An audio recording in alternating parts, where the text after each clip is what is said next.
السلام علیکم ورحمۃ اللہ وبرکاتہ۔ الحمد للہ وکفی وسلام علی عبادہ الذین اصطفی، اما بعد فاعوذ باللہ من الشیطان الرجیم، بسم اللہ الرحمن الرحیم۔ یسبح للہ ما فی السماوات وما فی الارض، لہ الملک ولہ الحمد وہو علی کل شیء قدیر، صدق اللہ العظیم۔ وعن انس رضی اللہ عنہ قال قدم النبی صلی اللہ علیہ وسلم المدینۃ ولہم یومان یلعبون فیہما فقال ما هذان اليومان قالوا كنا نلعب فیہما فی الجاہلیہ فقال رسول اللہ صلی اللہ علیہ وسلم قد ابدأ لکم اللہ بہما خیرا منہما یوم الاضحی و یوم الفطر،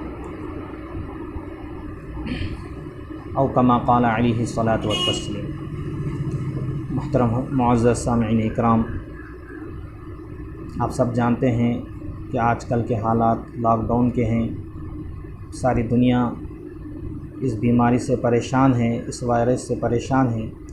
ایسے دور میں اللہ تعالیٰ نے ہمیں رمضان کا مقدس مہینہ عطا فرمایا۔ بہت سارے حضرات نے اس ماہ مبارک میں اپنے اپنے گھروں میں رہ کر لاک ڈاؤن کے حالات میں پورے روزے رکھے، اور وہ مستحق بھی ہیں عید منانے کے، جنہوں نے پورا روزہ رکھا، پورے مہینے کے روزے رکھے اور پوری عبادت کی۔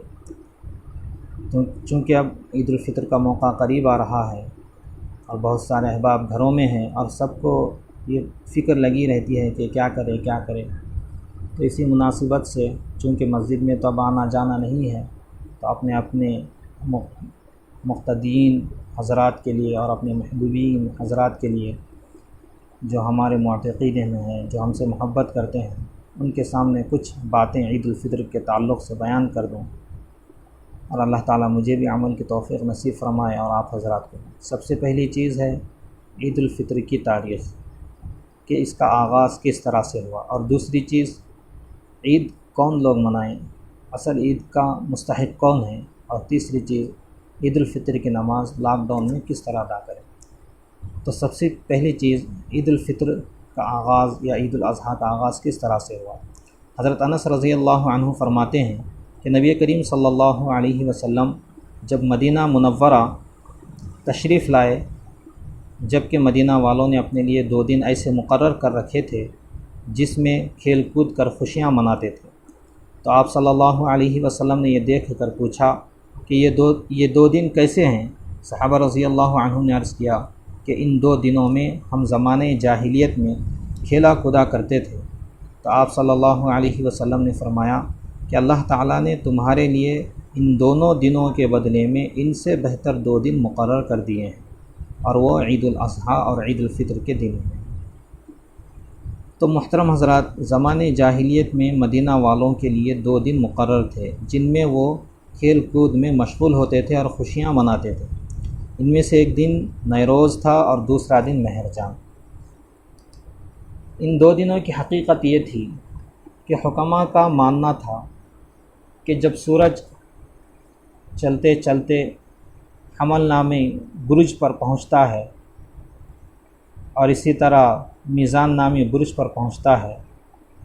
اور جب سورج حمل نامی برج پر پہنچتا ہے تو اس دن کو نیروز کہتے ہیں، اور میزان نامی برج پر پہنچتا ہے تو اس دن کو مہرجان کہتے ہیں۔ تو ان 2 دنوں کی جو آب و ہوا ہوتی ہے وہ بہت معتدل ہوتی ہے، بہت خوشگوار ہوتی ہے۔ تو اسی مناسبت سے حکماء نے ان 2 دنوں کو خوشیوں کے لیے متعین کر دیا تھا۔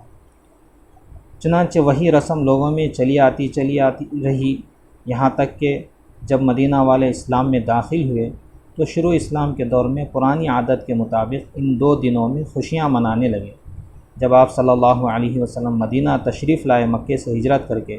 تو آپ صلی اللہ علیہ وسلم نے ان دونوں دنوں کو دیکھا، خوشیاں مناتے ہوئے لوگوں کو، تو ان کی حقیقت دریافت فرمائی۔ تو صحابہ رضی اللہ عنہم اس کی کوئی حقیقت بیان نہ کر سکے، صرف اتنا بتا دیا کہ پرانے زمانے سے یہ طریقہ چلا آ رہا ہے، اور ان دنوں میں ہم اسی طرح خوشیاں مناتے چلے آتے ہیں۔ تب آپ صلی اللہ علیہ وسلم نے فرمایا کہ اب ان 2 دنوں سے تمہیں کوئی مطلب نہیں، ان کو منانا چھوڑ دو، کیونکہ اللہ تعالیٰ نے تمہیں ان دونوں دنوں سے بہتر عیدین کے 2 دن عنایت فرما دیے ہیں۔ تم ان بابرکت دنوں میں خوشی منا سکتے ہو۔ گویا اس طرح آپ صلی اللہ علیہ وسلم نے ایک طرف تو یہ ارشاد فرمایا کہ مسلمان کو چاہیے کہ وہ حقیقی عید اور خوشی عبادت کے دن منائیں۔ تو مسلمانوں کے دو ہی دن عید کے دن ہیں، ایک عید الفطر ہے اور ایک عید الاضحیٰ۔ اب چونکہ عید الفطر کا موقع قریب آ رہا ہے تو اس کی حقیقت کو بھی جان لینا چاہیے کہ عید کسے کہتے ہیں۔ عید ایک عربی لفظ ہے جو عودن سے مشتق ہے۔ عربی لغت کے اعتبار سے اس کے معنی آتے ہیں بار بار آنا۔ چنانچہ اس دن کو یعنی عید کے دن کو عید اس لیے کہا جاتا ہے کہ یہ دن بار بار یعنی ہر سال آتا ہے۔ چنانچہ بعض حضرات کہتے ہیں کہ اس دن کا نام عید کا دن اس لیے کہا جاتا ہے کہ اللہ تعالیٰ عود کرتا ہے، یعنی بندوں پر اپنی رحمت اور بخشش کے ساتھ متوجہ ہوتا ہے۔ اسی مناسبت سے عید کے بارے میں یہ عارفانہ جملے بیان کیے جاتے ہیں: لیس العید لمن لبس الجدید انما العید لمن آمن من الوعید، لیس العید لمن تنجر بالعود انما العید للتائب الذی لا یعود، لیس العید لمن تزین بزینۃ الدنیا انما العید لمن تزود بزاد التقوی، لیس العید لمن رکب المطایا انما العید لمن ترک الخطایا، لیس العید لمن بسط البساط انما العید لمن جاوز الصراط۔ عید اس شخص کے لیے نہیں ہے جو نئے کپڑے پہن لے۔ نئے کپڑے پہن کر عید منانے والا اصل عید منانے والا نہیں، بلکہ عید منانے والا اصل وہ شخص ہے جو اللہ کی وعید سے بچ گیا ہو، مطلب برے کاموں سے بچتا رہا رمضان کے مہینے میں، رمضان کے بابرکت اوقات میں، تاکہ اللہ کی رحمت و مغفرت کا مستحق بنے اور اس کے عتاب سے امن میں رہے۔ اور اسی طرح عید اس شخص کے لیے نہیں ہے جو عود کی خوشبو سے معطر ہو، طرح طرح کی خوشبوؤں لگا کر عطر لگا کر مہکتا پھرے، بلکہ عید اس شخص کے لیے ہے جس نے ایسی توبہ کی رمضان کے بابرکت گھڑیوں میں روزے رکھ کر کہ پھر کبھی گناہ نہیں کرے گا۔ اسی طرح عید اس شخص کے لیے نہیں ہے جو دنیا کی زیب و زینت کو اختیار کرے،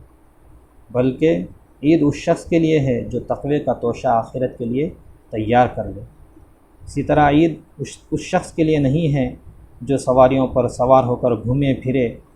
بلکہ عید اس شخص کے لیے ہے جو گناہ کو بالکل چھوڑ دے، رمضان کے بابرکت گھڑیوں میں بالکل گناہ چھوڑنے کا پختہ ارادہ کر لیا ہو، اللہ سے توبہ کر لیا ہو۔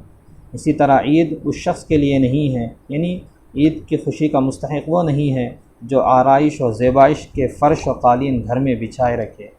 بلکہ عید کی خوشی کا مستحق وہ ہے جو پل صراط سے گزر جائے۔ تو محترم حضرات، یہ ہے اصل عید کی حقیقت کہ ہم نے آج عید کو نئے کپڑوں، نئے جوتوں، نئے گاڑیوں اور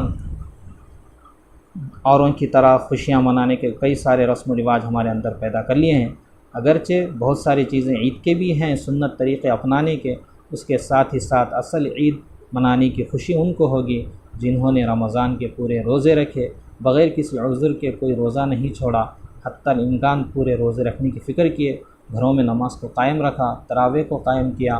اور اپنے صدقہ، خیرات، زکوٰۃ وغیرہ نکال کر اللہ کو جنہوں نے راضی کر لیا، وہ عید الفطر کے عید کے مستحق ہے۔ اور تیسری چیز ہے عید کی نماز کس طرح ادا کریں،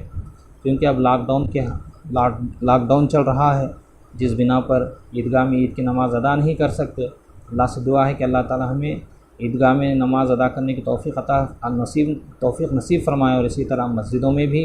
عید الفطر کی نماز ادا کرنے کی توفیق نصیب فرمائیں۔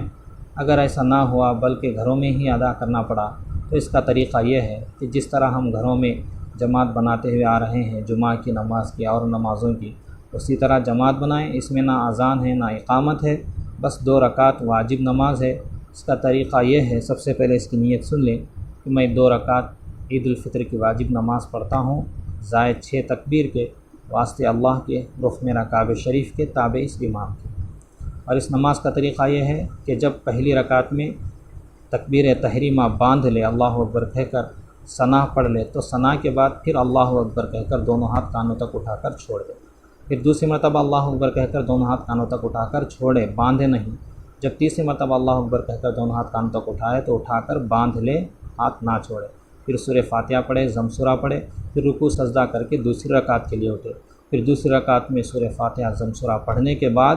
اللہ اکبر کہہ کر دونوں ہاتھ کانوں تک اٹھا کر چھوڑ دیں، پھر دوسری مرتبہ اللہ اکبر کہہ کر دونوں ہاتھ کانوں تک اٹھا کر چھوڑ دیں، پھر تیسری مرتبہ بھی اللہ اکبر کہہ کر دونوں ہاتھ کانوں تک اٹھا کر چھوڑ دیں، چوتھی مرتبہ میں اللہ اکبر کہتے ہوئے رکوع میں جائے، پھر سجدہ کرے، پھر اتحیات میں بیٹھ کر تشہد وغیرہ پڑھ کر سلام پھیرے۔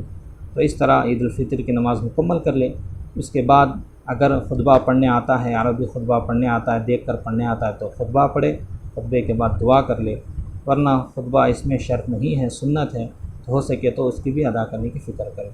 اسی طرح اپنے مخصوص دعا میں مجھے بھی یاد رکھے۔ اللہ تعالیٰ سے دعا ہے کہ اللہ تعالیٰ ہم سب کی رمضان کی عبادتوں کو قبول کرے، ہماری عبادت کو قبول کرے، عید کی پوری خوشی ہر ایک کو نصیب فرمائے۔ وآخر دعوانا الحمدللہ رب العالمین۔